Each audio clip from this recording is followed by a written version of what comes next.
She called me a beggar when I asked her to buy me pills after I was diagnosed with stage 5 cancer. But I forgave her because my name is Daniel, and I am 70. I was sitting at her kitchen island when it happened. The prescription bag from the clinic lay on the marble like a small, inconvenient truth. The doctor had seen a shadow in the scan and said a lot of words that sounded final. I didn't cry. I asked Tina to stop by the pharmacy on her way home and pick up the anti-nausea pills the clinic recommended.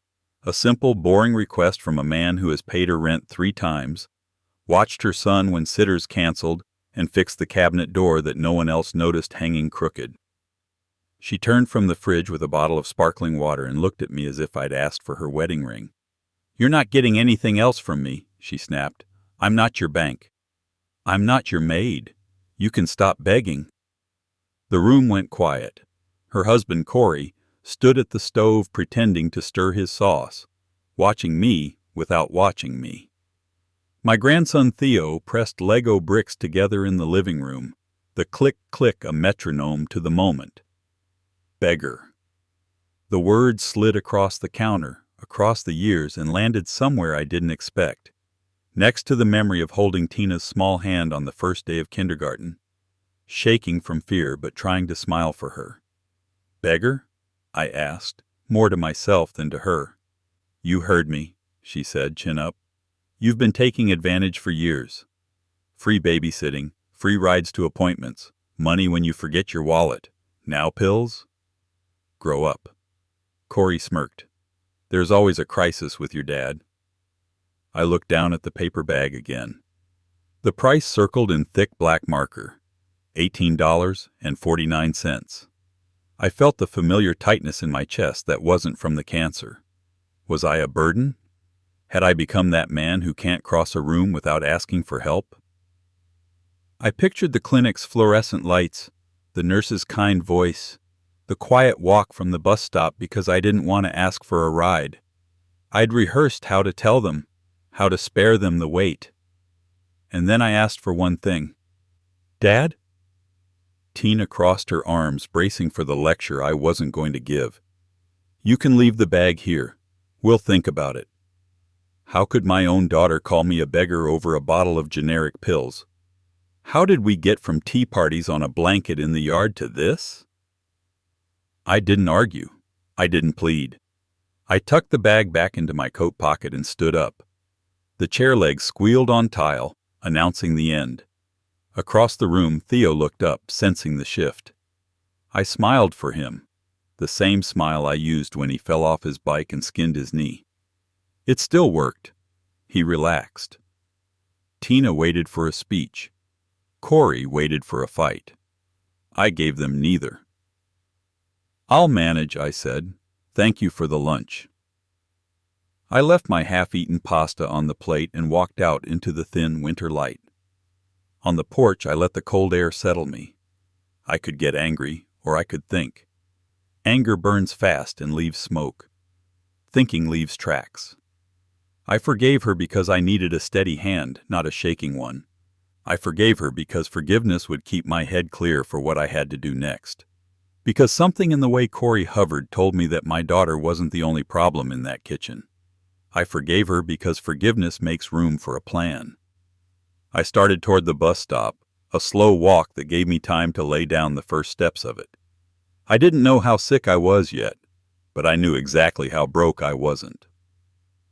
2 years after her mother died, my daughter decided that grief entitled her to disregard. Small cuts at first, a sharp comment, a canceled visit, a holiday I watched from the outside while their photos bloomed online.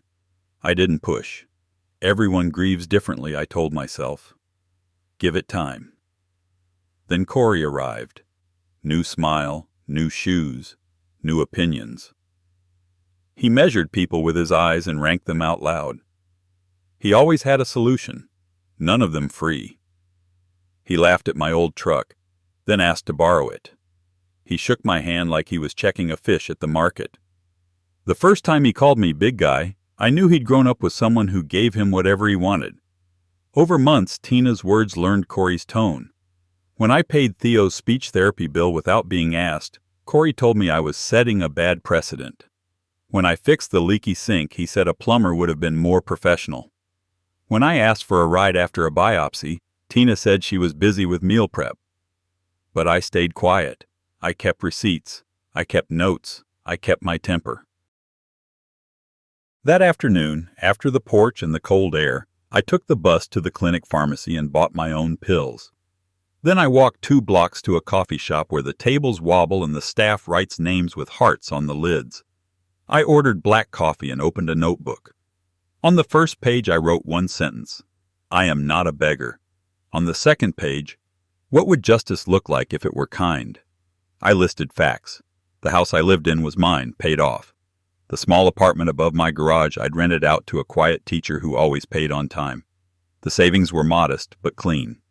My truck was old, but I knew every sound it made. My will was 5 years old and fair. My daughter did not know the numbers. She guessed and inflated. Corey never guessed. He assumed. The pills dulled the nausea, and I made 2 calls.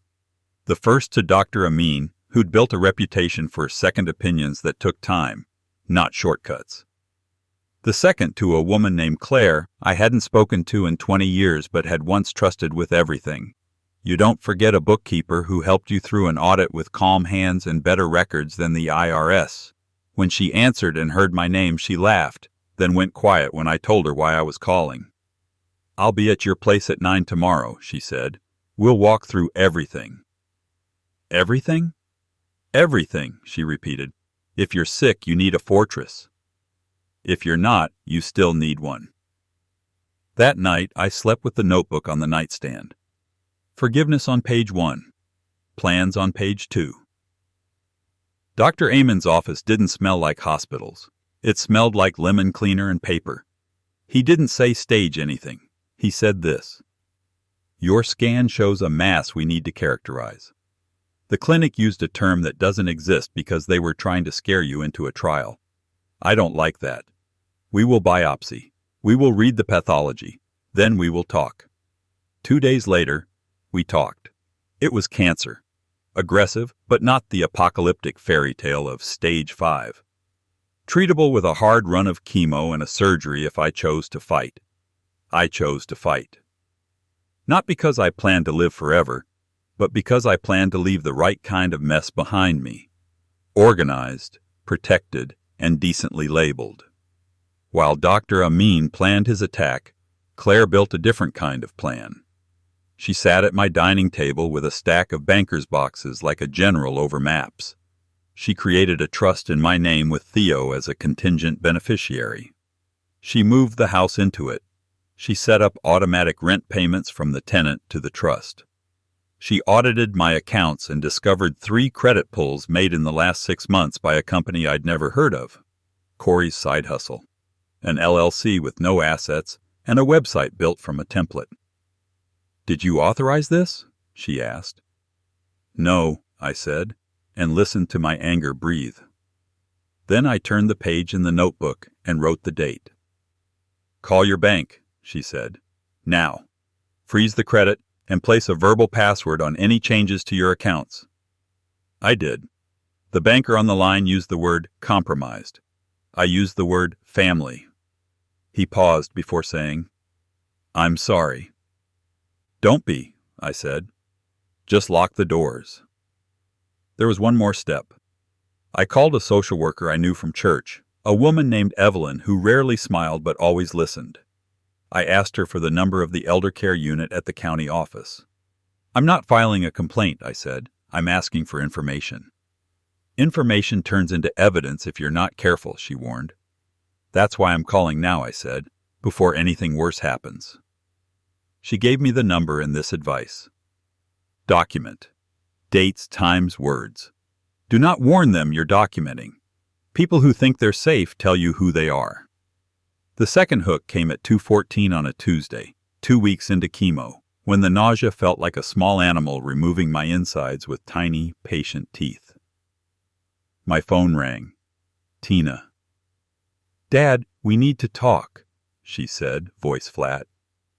Corey has a plan for your account, so this is easier for all of us while you're, While I'm what? I asked. While you're declining. she said, and sighed at the word like it embarrassed her. He says we should be proactive. Power of attorney. We'll just handle things so you don't have to worry. It's what a good family does. Whose idea was that? I asked. Don't be dramatic, she said. It's practical. We'll swing by tonight with the papers. Corey found a template online. Don't sign anything from the internet, I said. If we do this, we do it with a lawyer.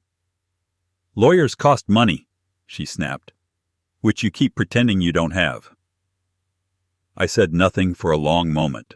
Through the window, I watched my tenant carry groceries up the back stairs, careful, quiet. I thought of the trust, of the freeze on my accounts, of the password the banker wrote in bold letters. Nebraska. My father's birthplace. The only password in the world Corey wouldn't guess. Come by, I said. 7 o'clock. I hung up and called Claire. She arrived at 6:45 with a folder and a small digital recorder. At 6:55, Evelyn texted me from a few houses away. In my car. If voices rise, I'm calling an officer to stand by for everyone's safety. At 7 sharp, Tina and Corey walked in without knocking. He wore a suit he reserves for important impressions. She wore gym clothes, like she'd been interrupted. Corey put a stack of papers on my table and started to talk fast about protecting me. Claire sat with her hands folded and waited for him to run out of words. Daniel has a trust, she said when he finished. Everything is already managed. If he wants a different power of attorney, we will use a real document with witnesses, not a template you downloaded from a forum. Please leave the papers. Corey's cheeks flared. Who are you? His accountant, she said, and his friend. We don't need you, he said, then turned to me, voice softening like a salesman's. Big guy, I'm trying to help. I looked at my daughter. Is this what you want? I want what's easiest, she said. I can't keep being pulled into emergencies. What emergency? I asked. Chemo is a calendar, not chaos. She rolled her eyes. You called me at work about light bulbs last week. I called you to ask about Theo's school play, I said. You didn't pick up. Corey slid the papers toward me. Just sign where I highlighted. I didn't touch the pen. I need to hear you say it, I said. Tell me why you called me a beggar. Tina flinched, then stiffened. Because you are, she said, like ripping off a bandage. Every week it's something. Money, time, rides. I have a life. Which I paid for, I said, and heard Claire inhale. I kept my voice steady. Your wedding. Your down payment. Theo's therapy. I gave freely. Not to own you. To love you. Corey's eyes hardened. He hadn't expected a speech that didn't shout. Sign the papers, he said. This is getting ugly. Ugly is a word for when people see themselves clearly, Claire said. I stood slowly. I won't sign, I said. And if you ever pull my credit again without my permission, I'll file the report and let the county finish this conversation. County? Tina whispered, fear touching the edge of her anger. Elder abuse isn't a mystery, I said. It's a file folder. Corey laughed, but his eyes flicked toward the window. He felt the presence outside, the pressure of someone waiting. He gathered the papers with a jerk that tore one corner and left without another word. Tina stayed behind. She looked around the room, the photos, the trophies from Theo's soccer games I'd attended when she was busy, the chair her mother used to read in. Her face softened for a heartbeat. Dad, she said, I didn't mean. You did, I said gently. And now you don't like how true it is. She swallowed. We'll talk later. We will, I said, but not like this. She left. Evelyn texted. Good. Hold your line. I slept. For the first time since the word cancer was said aloud, I slept 8 hours without waking. The treatments took their tax. I lost hair. Food tasted metallic. I kept the notebook and the calendar. When I was too sick to cook, my tenant left food on my porch with a note. Just knock if you need anything. No guilt, no debt. When I felt strong, I worked my plan. First, I closed the slow leaks. I canceled the extra phone line I'd opened for Tina years ago and forgotten. I stopped paying for the storage unit she no longer visited. I moved the automatic payments for Theo's therapy from my account to the trust and added a requirement: send the receipts quarterly or the funds pause. Not revenge, just order. Second, I told the truth in small rooms. I met with the school counselor and explained my treatment schedule in case Theo needed me. I spoke to my pastor and asked him to check on me without fanfare. I told Dr. Amin that I had help that wasn't my family. He nodded. That's often the best kind, he said. Third, I waited. People who want your money hate a locked door. They push on it until they bruise themselves. The push came a month later when my bank called to confirm a wire transfer request for $12,000 to a new account under Corey's LLC. The banker asked for my password. I said Nebraska. He said, "Thank you, Mr. Ward," and flagged the account for fraud. 40 minutes after that, Tina called. "You're making this difficult," she said, voice hot. "Corey is building something for us and you keep getting in the way." "I'm building something too," I said. "It has Theo's name on it." "You can put his name on it later," she said. "We need help now." "I've been helping for years," I said. "I'm building something that lasts beyond a bad month and a man with a business card." "Is this because I called you a beggar?" "Yes," I said, "because it told me what you think I am to you." Silence. Then, "We'll see you in court." "We won't," I said. "But we might see each other at an office that handles people who exploit the sick." She hung up. I wrote the date. The second twist didn't come from them. It came from my own body. After 6 rounds of chemo, Dr. Amin scheduled surgery. He drew the tumor on paper, a simple shape that had tried to rearrange my life. "We'll remove it," he said. "We'll test margins." "You've responded well. You're stubborn." "Stubborn isn't a flaw," I said. "Not in your case," he agreed. "Be stubborn a little longer." I signed the consent with a steady hand. For the first time, I let myself imagine my life beyond this fight. A clean scan. A slow drive to the lake I used to visit with my wife. Theo on the passenger seat asking too many questions.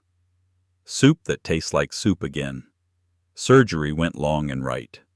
I woke up to Dr. Amin's tired smile. "Margins are clean," he said. "We'll finish with a shorter chemo." You keep doing whatever you're doing. It's working. What I was doing was simple, moving forward without permission. When I could stand without the room tilting, I asked Claire to set one more meeting. Not with a lawyer, with Tina. No Corey. Neutral ground. The conference room at Claire's office where the chairs are ugly and functional and the coffee is strong. Tina arrived late and defensive.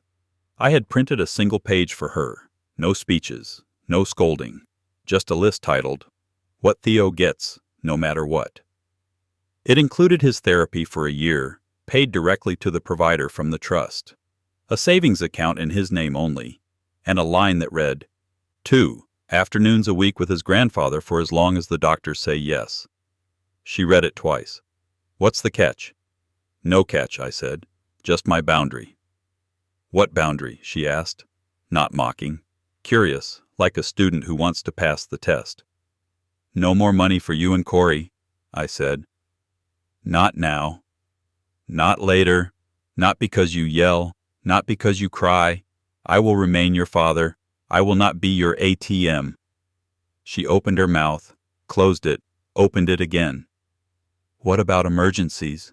she asked weakly. "Define emergency," I said. She looked at the list again. "This is generous." "It's fair," I said.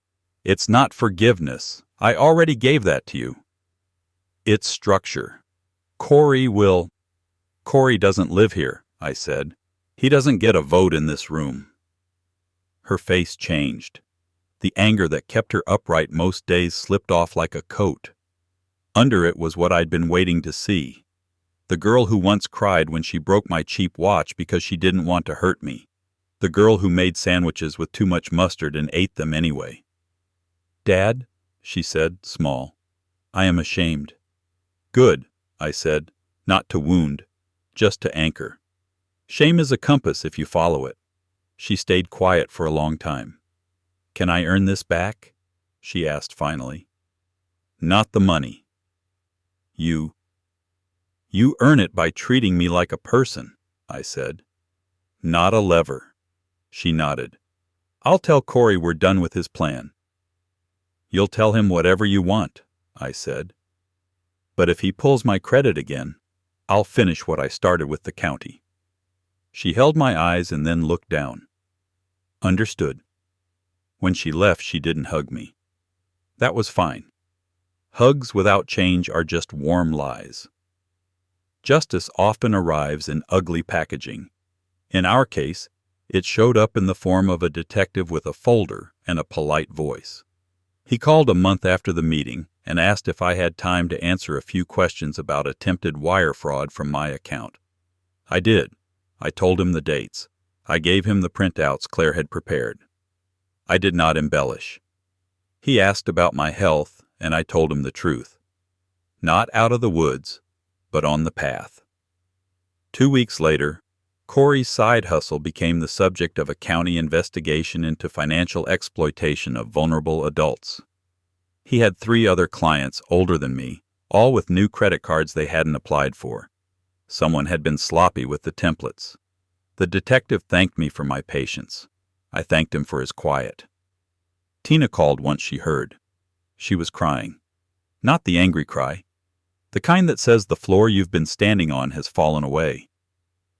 "Are you safe?" I asked. "Yes," she said. "I'm at Mom's sister's." "Corey is—" "He's not here." "Good," I said. "Stay with people who don't need your passwords." "What do I tell Theo?" she asked. "The truth he can hold," I said. "Adults sometimes do wrong things. Adults can stop. Adults can make amends." "Can I bring him over tomorrow?" she asked. "Yes," I said. "Bring him after lunch." She did. Theo ran up my porch steps and threw himself at me like nothing bad had happened. We built a Lego hospital because he wanted to make a place where people get fixed. He asked why I was bald, and I told him the medicine was strong but temporary. He said, "Good," and went back to constructing his helicopter pad. Tina cleaned my kitchen without announcing it. She left with a list of food I shouldn't eat during chemo that she'd printed from a reliable site for once. She didn't apologize again. She didn't have to. Apology is the receipt. Change is the purchase. The last treatment ended on a Thursday. Dr. Amin shook my hand like he meant it. "Scan in 3 months," he said. Then again 3 months after that. "Keep walking, keep eating, keep your boundaries." At home, I sat at the same kitchen table where Claire had spread the maps of my life. I opened the notebook to page 1. I read the words I'd written the day my daughter called me a beggar. I added a line beneath. "I am a father. I am a man. I am still here." 2 days later, I had visitors. 3 of them, to be precise. Tina, Theo, and Corey's lawyer, whose letter I refused to accept because Claire told me not to take papers from strangers on my porch. Tina rolled her eyes at the lawyer and took Theo to the truck. The lawyer said a lot of words that sounded like misunderstanding and respectfully request. I said a lot of words that sounded like detective and file number. He left quickly. That night my phone buzzed. It was a text from Theo's iPad, which he is only allowed to use with permission and which he uses to send me drawings. 2 stick figures holding hands under a square sun that looks like a waffle. A 3rd stick figure with spiky hair standing beside a box labeled hospital. He wrote, "Grandpa is brave." I wrote back, "So are you." Justice isn't always handcuffs. Sometimes it's a restraining order. Sometimes it's a job offer withdrawn when a background check reveals exactly how enterprising a man has been with other people's money. Sometimes it's a woman you love stepping into the light and saying, "I was wrong," and then acting like she means it for more than a weekend. For Corey, justice did include handcuffs, but not because of me. The county built their case with other victims who were ready to speak. I was a witness who didn't flinch. He took a plea to avoid trial. Tina watched from the back row and didn't cry. For me, justice was quieter. It was my next scan. Clear. It was soup that tasted like soup again. It was an envelope from Theo's school announcing his class's building competition, the kind where adults are invited to help construct bridges from spaghetti and tape. It was my tenant knocking on my door to say she'd move out in the summer because she'd saved enough for her own place, and me feeling proud rather than abandoned. For Tina, justice was long.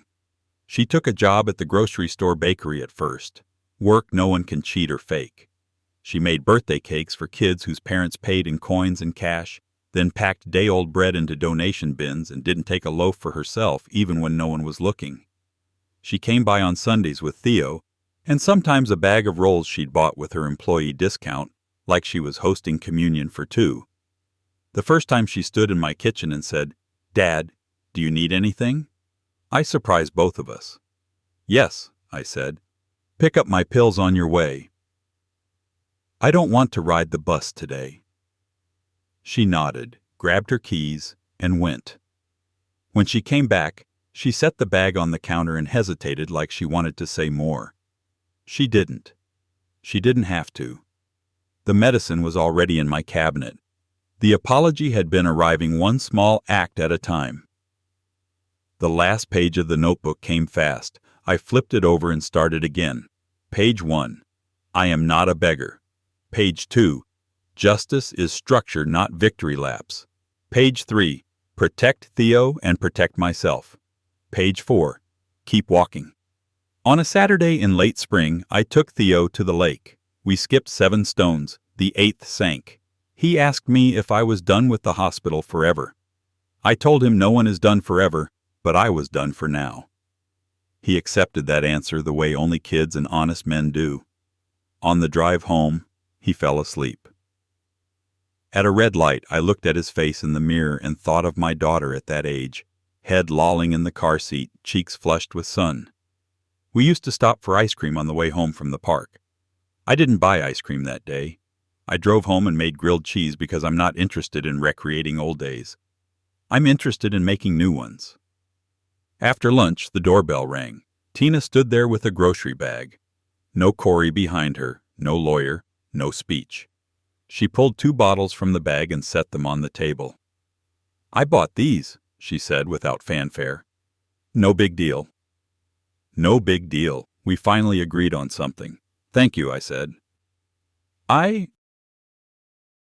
She looked at me, eyes clear. "I don't want to be the person who called you that again." "You already aren't," I said. She nodded. "Can I sit?" "Yes." We ate quietly while Theo drew a hospital that had a playground on the roof. Later, when they left, he hugged me like always, and she hugged me like she meant it. I stood on the porch and watched them walk to the truck. The sun was low. The air was easy. I felt tired in the way that means you've done something worth the energy. The plan I wrote in a coffee shop had worked. Not perfectly, not cleanly, but well enough that I could breathe in my own house and sleep in my own bed and know my accounts were my accounts. Well enough that a man who calls himself Big Guy could be small for a while and still stand back up. I went inside, opened the cabinet, and shook 1 pill into my palm. I swallowed it with water and sat down at my table. Then I wrote 4 final lines in the notebook. I forgave her because it kept my hand steady. I forgave her because rage would have made my plan sloppy. I forgave her because I love my grandson more than I hate what she said. And I forgave her because forgiveness wasn't the end of the story. Justice was. My grandpa's wars really happened. I believe him. If you want more true tales stories like this, hit subscribe.